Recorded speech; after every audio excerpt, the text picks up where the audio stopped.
Handicapper Steve here, handicapping the racing from Colonial Downs here on Friday. It is the 6th of September 2024. Gonna look at the first race here on the penultimate day of the meeting, but before I get on to that, remember to please follow me on Twitter at HorseRacingKid5 for more selections for race courses around the world, and I mean around the world. Let's look at the opener from Colonial, which is a good one. Great car tomorrow with the Virginia Derby coming up, but that's tomorrow. But the first race, it's an allowance optional claimer, purse $87,500, races for Virginia restricted 3-year-olds and upwards, never won a race in the main claim starter, which never won 2 races. An optional claim price of $30,000 here.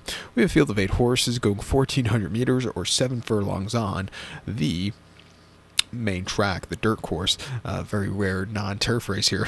My top selection, I'm going to go with the 2-horse Naked and Famous, 2861 for me in the superfecta, 2861 super. Top selection 2-horse Naked and Famous. This 6-year-old Gelmbe upstart here. Horacio de Paz trains. Jevion Toledo gets to mount. The horse hasn't been seen since the 20th of June. That came at Laurel, the 1-turn mile on the dirt, an optional 20 claimer. He finished 3rd by 5 1/4 lengths that day, and he sat back early, and he just couldn't get the good turn of foot.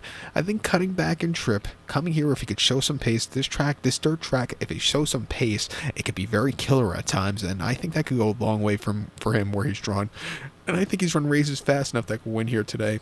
Coming back to the state he was bred in, I'm going to give him a shot. His one dirt race wasn't bad at all last summer against these similar quality horses. He ran 2 back in optional 20 at Laurel, mile 16, 7th of June. Finished second by a half a length. From where he was drawn, he left to get somewhat good position out of the gate, which he somewhat did. He was a little wide, but not so wide.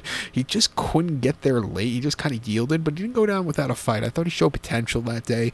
And then at Pimlico, mile 16th and option 20, he finished second by 3/4 length. He stalked. He had the lead. He got caught in lane. Maybe he just doesn't want to go the mile 16th around 2 turns. He did win go mile 16th the race before, but he had everything his own way on the front end. He won by 4 3/4 lengths, and he basically walked to 3/4, which was, his victor that day. But I think cutting back to 7 is what he wants to do. If you look at his races last year, going the long sprinting trips, that's where he was really doing wonders. Like I said, he won an allowance race for state breds here at Colonial last summer over the 7/8, winning by 3/4 length from a tracking trip. He really, won quite nicely, even on the wrong lead. I'm going to give him a shot here on the ticket. I think the 8-horse Good Luck Chuck for Monica McGoy and Horacio Caramanos can win also.